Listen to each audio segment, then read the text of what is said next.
그러므로 여러분이 열심으로 선한 일을 하면 누가 여러분을 해치겠습니까? 그러나 정의를 위하여 고난을 받으면 여러분은 복이 있습니다. 그들의 위협을 무서워하지 말며 흔들리지 마십시오. 다만 여러분의 마음속에 그리스도를 주님으로 모시고 거룩하게 대하십시오. 여러분이 가진 희망을 설명하여 주기를 바라는 사람에게는 언제나 답변할 수 있게 준비를 해 두십시오. 그러나 온유함과 두려운 마음으로 답변하십시오. 선한 양심을 가지십시오.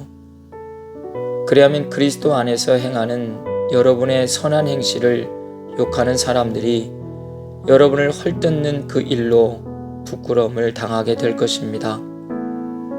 하나님께서 바라시는 뜻이라면 선을 행하다가 고난을 받는 것이 악을 행하다가 고난을 받는 것보다 낫습니다. 베드로전서 3장 13절부터 17절 말씀.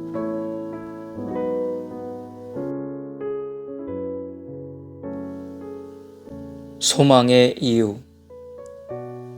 초대교회 형제 자매들에게 있어 가장 중요한 소망의 이유는 예수 그리스도의 다시 오심이었습니다. 그런데 그들이 기대하고 있는 것처럼 주님은 속히 오시지 않았습니다. 그리고 그리스도인들에 대한 핍박은 점점 더해져 갔습니다.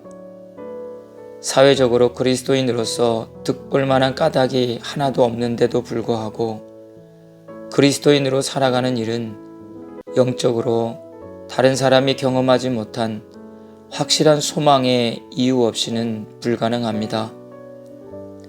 사도 베드로는 그의 시대에 살고 있는 믿음의 형제 자매들에게 소망의 이유를 묻는 사람들에게 분명히 답변할 수 있도록 준비하라고 말했습니다. 어느 시대에서나 믿지 않는 사람들은 그리스도인들을 주시합니다. 그 이유는 그리스도인의 생활 방식이 자신들과는 다르기 때문입니다. 예수를 따르는 일이 사회적으로 명예롭지도 못하고 경제적으로 부유해지는 것도 아니고 고난이 있음에도 불구하고 그러한 일을 포기하지 않는 것을 볼 때 믿지 않는 사람들은 그리스도인들에 대해 무엇 때문에 어려운 사람들을 저렇게 돌보아 주는가? 무엇 때문에 불의와 타협하지 않고 소련을 보면서도 올곧게 살아가려고 하는가? 무슨 이유로 시간과 물질을 다른 사람들을 위해 아끼지 않는가? 무슨 이유로 때를 따라 교회에 출석하는 일에 그리 열심인가? 도대체 저들이 가진 소망의 이유가 무엇인가?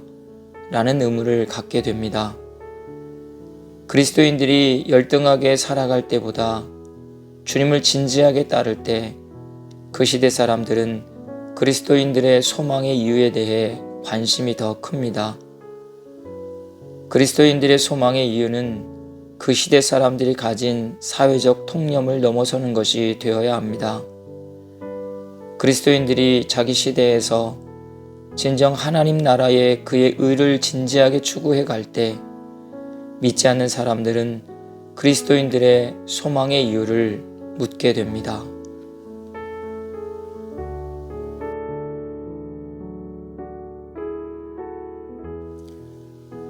주님은 우리의 소망이십니다. 주님께 소망을 둔 사람들은 결코 부끄러움을 당하지 않으며 망하지 않는다는 것을 믿습니다. 우리가 소망의 사람들로 살아가는 이유는 오직 주님 때문입니다. 주님만이 우리의 소망의 이유가 되십니다. 주님을 따르는 일이 고난이라 하여도 끝까지 따르는 저희들이 되게 해 주십시오. 주님 때문에 이웃을 위해 섬김을 실천하며 주님 때문에 손해를 보아도 불의와 타협하지 않으며 주님 때문에 시간과 물질을 어려운 이웃을 위해 아끼지 않으며 주님 때문에 교회를 위하여 헌신하는 삶을 살아갑니다.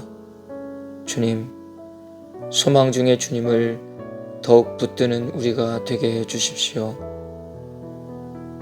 소망의 주님 예수 그리스도의 이름으로 기도합니다. 아멘.